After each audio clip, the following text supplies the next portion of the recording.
Salve, salve galera, professor Israel aí novamente, como é que vocês estão? Então, gente, iniciando aí mais um momento de videoaulas, o tema da nossa videoaula de hoje é a Baixa Idade Média.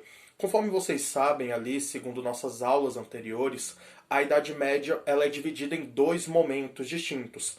A Alta Idade Média, que vai do século V até o século X depois de Cristo, e as principais características da Alta Idade Média são quais, gente? São justamente ali o desmoronamento da sociedade antiga com a decadência do Império Romano e o surgimento, fortalecimento e ápice do modo de produção feudal. Essas são as principais características, relembrando aí, da Alta Idade Média. E aí, a Baixa Idade Média, esse momento que nós vamos começar a dialogar, discutir e etc. a partir de agora, vai do século XI ao século XV depois de Cristo. E quando nós falamos dessa Baixa Idade Média, um ponto que é fundamental que nós tenhamos em mente é justamente qual? É a decadência do modo de produção feudal. Nós vamos perceber ali que o modo de produção feudal vai apresentar desgastes, vai apresentar ali um momento de decadência, e com isso nós vamos perceber o quê? O surgimento de uma classe revolucionária, a burguesia. Concomitantemente, nós vamos ter ali o surgimento do capitalismo e nós vamos passar pela chamada transição feudo-capitalista. Ou seja, essa transição entre o modo de produção feudal para o capitalismo. Mas, professor, essa decadência do modo de produção feudal, essa transição feudo-vassálica, ela vai acontecer ali, no estalar dos dedos, do dia para a noite? É óbvio que não, gente. Nós vamos ver ali uma série de conjuntos, uma série de fatores, uma série de elementos, uma série de processos distintos ali nesse período de séculos, e nós vamos perceber que esses vários elementos, esses vários processos históricos vão se transformar numa grande bola de neve e o modo de produção feudal vai se tornar o quê? Insustentável. E aqui, ao longo das nossas próximas aulas, nós vamos ver o quê? Esses elementos. Nós vamos ver ali as cruzadas, nós vamos ver ali a peste negra, nós vamos ver ali a burguesia e os burgos, nós vamos ver o renascimento urbano, o renascimento comercial europeu, dentre outros fatores. E com isso, o que nós vamos perceber? Repetindo aí, nós vamos ver essa bola de neve, nós vamos ver ali essa série de elementos, e por conta disso, o feudalismo ele se torna o quê? Ele se torna um modo de produção insustentável. O modo de produção feudal, gente, ele já tinha passado por uma crise ali no século IX.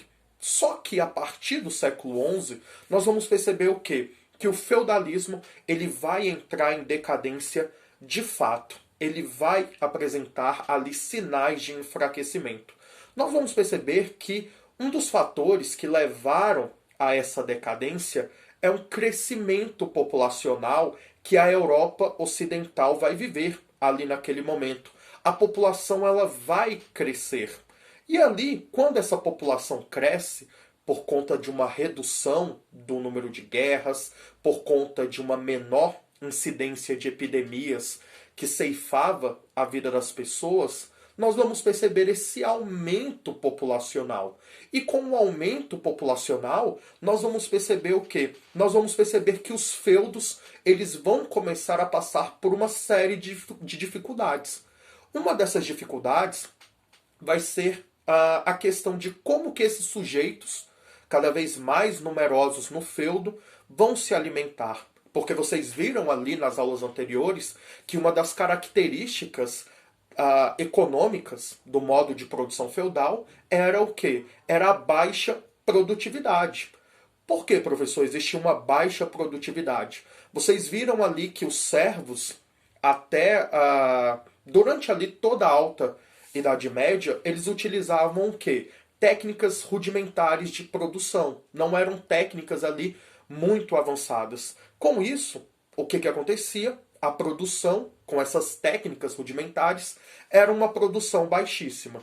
Outro fator importante é que não valia a pena ali para o servo ficar se matando, trabalhando, lutando, perseverando para aumentar a sua produção. Por quê, gente? Porque no final das contas, a maior parte da produção do servo acabava parando nas mãos de quem? Acabava parando nas mãos dos senhores feudais. Não importa se ele produzisse, no final das contas, por conta daquelas obrigações feudais que a gente já trabalhou, como as banalidades, a corveia, a talha, a formarriage, o tostão de Pedro, a captação, dentre outros, não importa. Essa produção não ficava ali na sua maioria o quê? Nas mãos do servo. Portanto, não fazia sentido ele ficar ali se matando para trabalhar.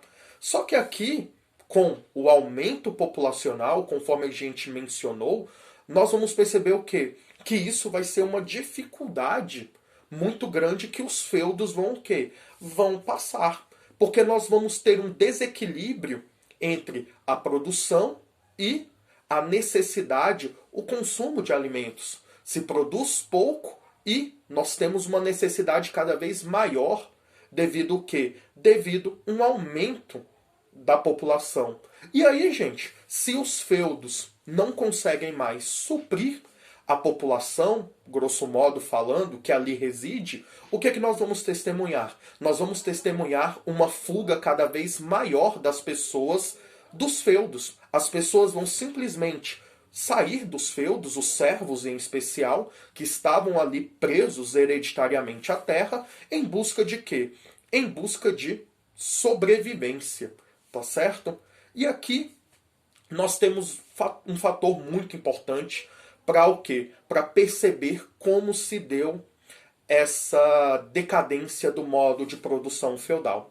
Com isso, gente, é importante a gente puxar um gancho para um outro processo que foi muito importante nesse contexto ali da decadência do feudalismo e também o quê? E também foi importante para reequilibrar a densidade demográfica ali da Europa, que foram as cruzadas. Provavelmente vocês já ouviram falar aí das cruzadas, vocês já assistiram filmes, já assistiram séries e por aí vai. E aí, quando nós falamos das cruzadas, nós estamos falando de quê? Nós estamos falando de expedições militares que foram organizadas ali no Ocidente Europeu entre os anos de 1096 e 1270 depois de Cristo, ou seja, do século XI ao século XIII, e ela tinha como objetivo o quê? Combater os muçulmanos do chamado Oriente Próximo, ou ali daquela parte ali da Ásia que nós hoje conhecemos como o Oriente Médio, tá certo? E aí quando a gente analisa as cruzadas, é importante a gente ter o quê? Em mente que houveram fatores religiosos, fatores sociais, políticos e econômicos. Quando nós falamos desses fatores religiosos, gente, é importante a gente ter em mente o quê? A questão de uma guerra santa. Porque conforme vocês viram ali nas nossas aulas de islamismo, o Islã, gente, ele vai ser muito importante para criar uma unidade, o quê? Uma unidade religiosa e uma unidade política ali na chamada Península Arábica. Com isso, com essa unidade religiosa, com essa unidade política, nós vamos perceber que os árabes eles vão expandir ali os seus territórios em busca de terras férteis, em busca de oportunidades comerciais, mas também segundo aquela perspectiva do quê? Aquela perspectiva da jihad, da guerra santa. E com isso, nós vamos perceber nesse processo expansionista que os muçulmanos, eles o quê? Eles dominaram ali aquela região da Palestina, mais especificamente a cidade de Jerusalém. E isso vai ser problemático porque a cidade de Jerusalém, a região da Palestina, ela é uma região sagrada para o quê? Para as três maiores religiões monoteístas do mundo: o judaísmo, o cristianismo e o islamismo. E aí, com esses muçulmanos dominando essa região, nós vamos perceber o quê? Que a situação geopolítica ali muda. Até o século VII, nós vamos perceber o quê? Que os árabes, eles conquistaram aquela região, eles mantiveram a posse ali da Palestina, e eles permitiam o quê? Que europeus peregrinassem em direção à Terra Santa, e a situação que estava tranquila.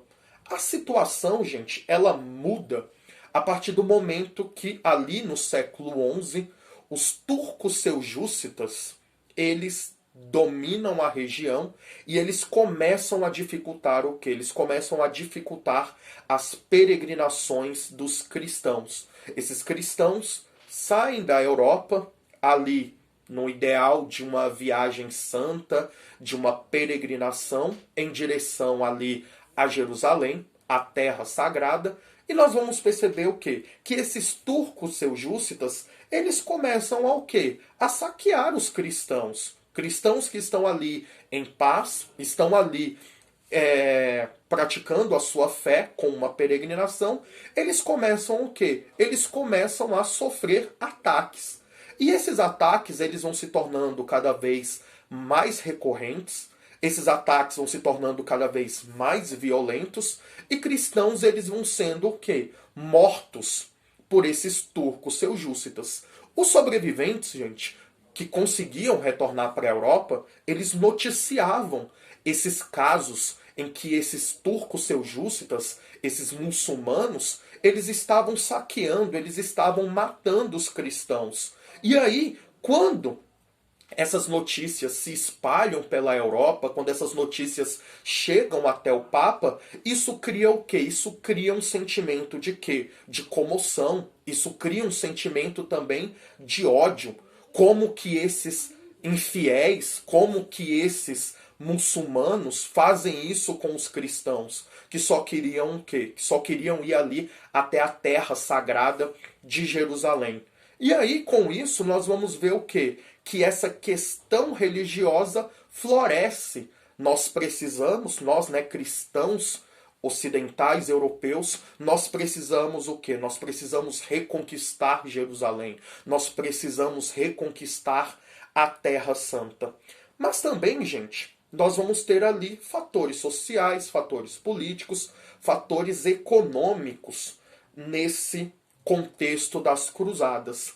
Esse contexto das cruzadas, gente, ele vai ser aproveitado ali de diversas maneiras por diversas figuras, tá certo? Por diversos grupos sociais. Nós vamos perceber que o Papa, ele vai ali enxergar aquele momento como um momento o quê? Como um momento de oportunidade religiosa. Porque o cristianismo, ele estava ali passando por um momento de enfraquecimento. Nós vamos perceber ali que em 1095 aconteceu a fragmentação do cristianismo, onde, devido às questões religiosas que envolviam a Igreja Católica ali na Península Itálica e a Igreja, não só a Igreja Católica, né, nem existia ainda. Quando a gente fala da Igreja que existia ali na Península Itálica e a Igreja que existia em Bizâncio, nós vamos ter o quê? Nós vamos ter uma fragmentação no chamado Cisma do Oriente. No Cisma do Oriente, nós vamos ver uma cisão da Igreja cristã. A partir de agora, nós teríamos a Igreja Católica Apostólica Romana, com sede ali na Península Itálica, e a Igreja Católica Ortodoxa, que teria como sede o quê? Em Bizâncio. E aí, com essa fragmentação do cristianismo, da instituição Igreja, o Papa, ou seja, o chefe religioso da Igreja Católica Apostólica Romana, via o quê? Via esse momento das cruzadas, primeiro, como uma possibilidade de reafirmar sua autoridade católica, sua autoridade cristã, e ele também, com o enfraquecimento do Império Bizantino, o enfraquecimento geopolítico, ele tinha a esperança do quê? Ele tinha a esperança de reunificar o cristianismo e se tornar mais uma vez o quê? Sua grande autoridade única. diga-se de passagem. Portanto, o Papa, ele tinha essa expectativa, ele acreditava que as cruzadas fossem importantes ali, primeiro, para reafirmar a sua autoridade, e segundo, para tentar unificar o cristianismo mais uma vez. Os nobres da Europa, eles também vão enxergar o quê? Uma possibilidade nesse contexto. Principalmente os nobres, que eles não eram herdeiros de terras. Porque é importante ressaltar que ali no contexto do feudalismo, quem era o herdeiro do senhor feudal? O filho mais velho. Professor, e os filhos ali, os mais novos e etc., eles não herdariam terras? Não, eles não herdariam terras. E aí nós vamos perceber que esses nobres, que não eram herdeiros de terras, eles vão ali se empenhar, eles vão ali participar das cruzadas em busca de quê? Em busca de conquistar terras ali no Oriente Médio e estabelecer o quê? Seus próprios feudos. Também, gente, existe essa perspectiva de que se nós conquistamos novas terras, nós vamos conseguir o quê? Deslocar o excedente populacional ali da Europa Ocidental em direção ao quê? Em direção ao Oriente Médio. Essas pessoas que estão tendo dificuldades para sobreviver aqui na Europa Ocidental, elas vão para lá e elas vão ter melhores condições de vida e por aí vai. E por último, gente, um fator econômico que é muito importante é que existia a possibilidade de quê? De pilhar riquezas desses muçulmanos. Porque a guerra, ela sempre é uma atividade econômica extremamente o quê? Lucrativa. E indo até o Oriente Médio, lutando contra esses muçulmanos, existia a possibilidade de saquear metais preciosos? Existia. Existia a possibilidade de saquear artigos de luxo, que posteriormente vão ficar conhecidos como especiarias, e lucrar com isso? Com certeza, porque existia a possibilidade de revender esses artigos de luxo ali na Europa, tá certo? E aí, com isso, nós percebemos o quê? Que existiu um fator religioso, essa perspectiva de guerra santa, e aí é importante a gente ressaltar o quê? Professor, quem é que tinha direito à Terra Santa? Quem é que tinha direito a Jerusalém? Os muçulmanos ou os cristãos? Aí que tá, gente. Essa região, até hoje, ela é muito problemática do ponto de vista geopolítico. E lá naquela época, a gente já percebia que existiam problemas. Porque Jerusalém era uma cidade sagrada, né? Para os cristãos, porque foi ali onde Jesus Cristo foi crucificado, morreu, renasceu e ascendeu ao reino dos céus. Portanto, é uma cidade sagrada. Também ela é uma cidade sagrada para quem? Para os muçulmanos. Porque foi ali, em Jerusalém também, onde Maomé o quê?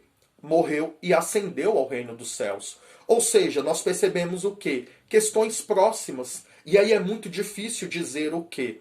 A quem pertence. Na verdade, deveriam o quê? Tentar conviver em harmonia. Ou seja, existe esse fator aí da guerra do ponto de vista religioso, ou seja, vamos retomar a cidade sagrada de Jerusalém. Também existem ali os fatores religiosos, centrados principalmente na figura do Papa e na possibilidade de reunificar o cristianismo. Nós vamos ver ali que os nobres, eles também tinham interesses, eles queriam ali a conquistar terras, esses nobres que não eram herdeiros dos feudos dos seus pais, melhor dizendo, né? Eles tinham essa expectativa de, olha, vamos conquistar terras ali no Oriente Médio e vamos ali também ter nossos próprios feudos. E também, de uma forma, de uma perspectiva econômica, existia sempre a possibilidade de quê? Sempre a possibilidade de realizar pilhagens, obter metais preciosos, obter artigos de luxo, revendê-los ali na Europa e, por último, o quê? Lucrar. Além da possibilidade de quê? De fazer um escoamento do excedente populacional, que é um fator social. Essas pessoas estão passando fome, têm dificuldade de viver ali na Europa. O que a gente faz? A gente pega essas pessoas, colocam elas ali nas tropas, né, para lutar contra os muçulmanos, e no final das contas, obtendo o êxito, o que acontece? A gente coloca esses sujeitos, os sobreviventes, obviamente, né, como habitantes desses novos feudos, sob o comando desses o quê? Desses novos senhores feudais. Tá certo? Enfim, gente, basicamente é isso aqui. Esse primeiro momento da Baixa Idade Média, esse primeiro momento das cruzadas, tá certo? Fiquem aí atentos aos próximos vídeos que nós vamos dar o quê? Continuidade nessas discussões, tá certo?